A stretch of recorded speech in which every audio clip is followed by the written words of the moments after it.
Well, we're finally going to get to throw some pots today. Hi, everybody. We're going to make some cylinders. I just threw one. It's right here. And this is a great way to start. We have a nice flat floor, and hopefully we're going to cut this pot in half. Hopefully we will have a nice even wall. This is a 2-pound ball of clay. I'm figuring this demo will take us about 15 minutes, and I'm going to go really briskly because this, the way I'm filming only allows a 20-minute movie, so I don't, want to keep you guys into boredom, and I also don't want to run out of time. So this ball of clay was wedged about 120 times. It's new clay, so it's pretty open and stretchy. I'm patting it so it sort of has a rounded bottom, and then I'm going to push it onto the wheel head. And then the wheel's going very slowly, and I'm just patting it down like this, down and in, and then I'll just seal it right down here at the bottom. So the first part is called centering, where you're going to get this wobbly ball of clay all moving in the right direction. I am a righty, so I work with the wheel going counterclockwise. Those of you who are left-handed will work clockwise, and we'll change the wheel accordingly before you start. So I want to get this speed set. I have the most work to do at the beginning, so I need the wheel to be going as fast as possible. And then I need to get the bottom centered by using the heel of my left hand and 3 fingers of my right. And I just want to press there, and as you can see, the clay has nowhere else to go but up. And once it goes up, I follow it, and I just sort of trace a spiral trying to touch all the clay as I go up to the top. And I really want to bring it to a point so that all that clay is tight within a spiral. Now I'm going to press it down.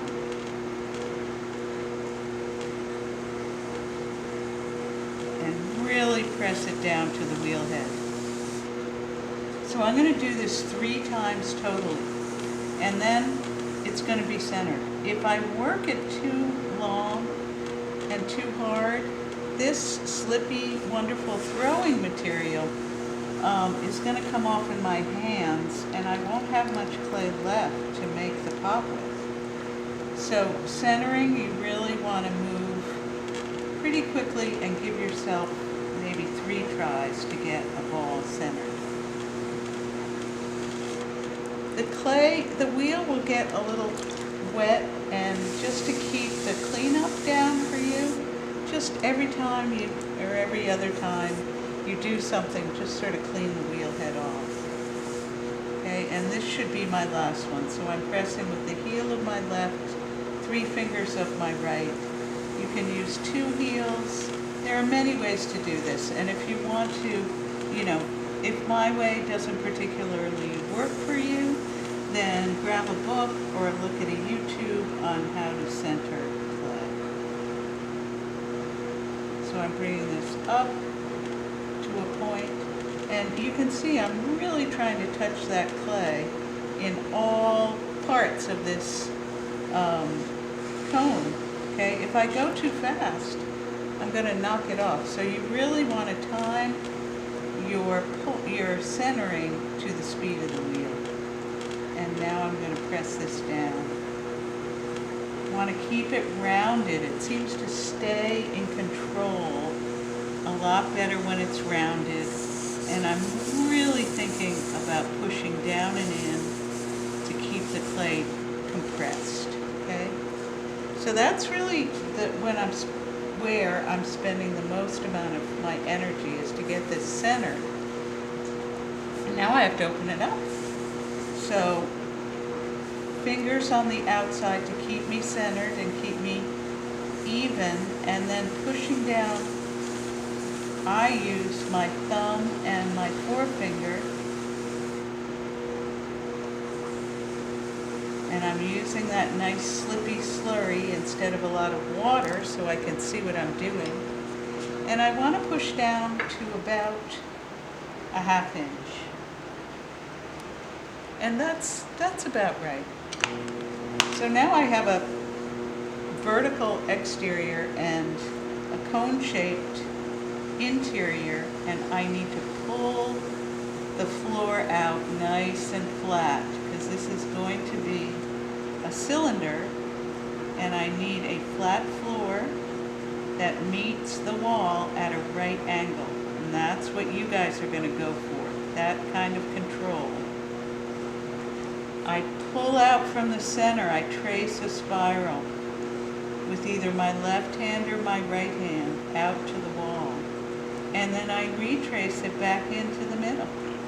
And that is a whole process of trying to compress that clay so it won't crack later. So to find the thickness of the floor, I put a needle in, and with my pointy finger here, I hold my finger against the floor and pull it out and see what I have. That's about a 1/2 inch. Okay? So the floor is going to be about a 1/2 inch, but I'm going to trim that later to a 1/4 inch. And I'm going for a wall that's a 1/4 inch thick. Okay? So I'm going to work my hands together. Let me clean them off a little. And my inside hand is going to be on the floor, so a little bit higher than my outside hand. And they're going to work together, almost like a hinge almost. You can use the tips of your fingers, you can use the crux of your knuckle, and that's very helpful for me. Okay, so if you use your fingers, you're sort of like a butterfly. If you use your knuckle, you can hold the wall with your left hand and just lean your knuckle against your thumb of your left hand. And I'm going to start at the bottom, give it a little squeeze, and then I hope as you're looking at the profile, you can see the little squeeze, the clay moves above the squeeze, and then I trace that clay up the wall. The most wobbly part of this pot is right where my fingers are right now. So it's very loose, and I want to go back in and really compress the rim after each pull. Now I did 3 pulls for centering. I'm going to try to do 3 pulls to make this pot as tall as I can and as straight as I can and as even as I can. Okay, so that's 2. Always compress that rim. Compressing by holding the wall with thumb and pointing finger of my left and pressing down with pointing finger of my right.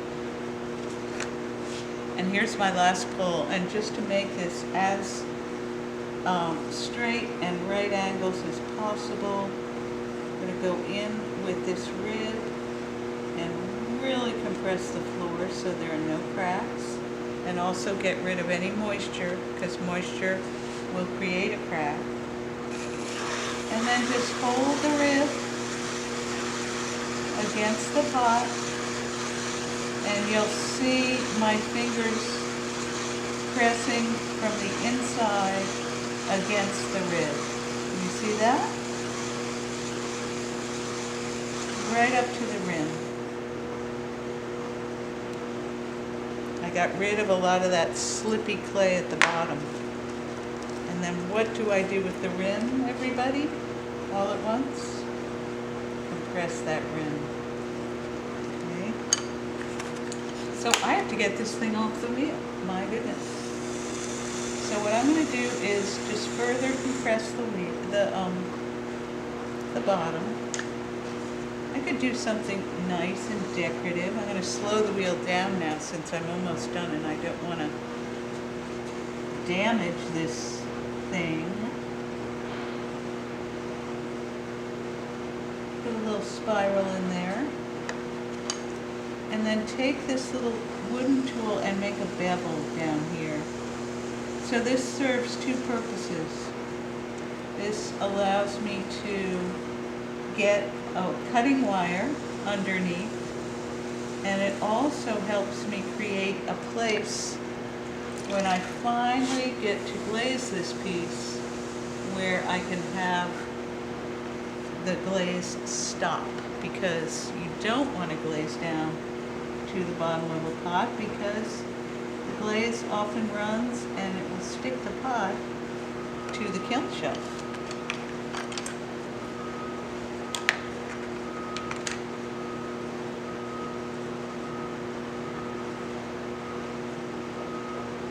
So you will be making a lot of cylinders and you will not be keeping them all. I don't keep, I would say, quite a bit of what I throw I do not end up keeping. So get used to the idea of practice, practice, practice, and don't be too precious about these. Just think about, 3 pulls for centering, 3 pulls to pull up the wall, a nice compressed flat floor that's about a 1/2 inch, and then cutting the piece, you make that bevel, you hold the wire very tight, and you pull the wire through. And I hope I'm not running out of time on this film, but next is clean your hands very well, dry them off, get yourself a board, and then you just hold the pot really gently, give it a little twist, and put it onto the board. Okay? That's all for now. Next we're going to look at trimming these pots and stamping these pots and using some slit. It'll be fun. Bye.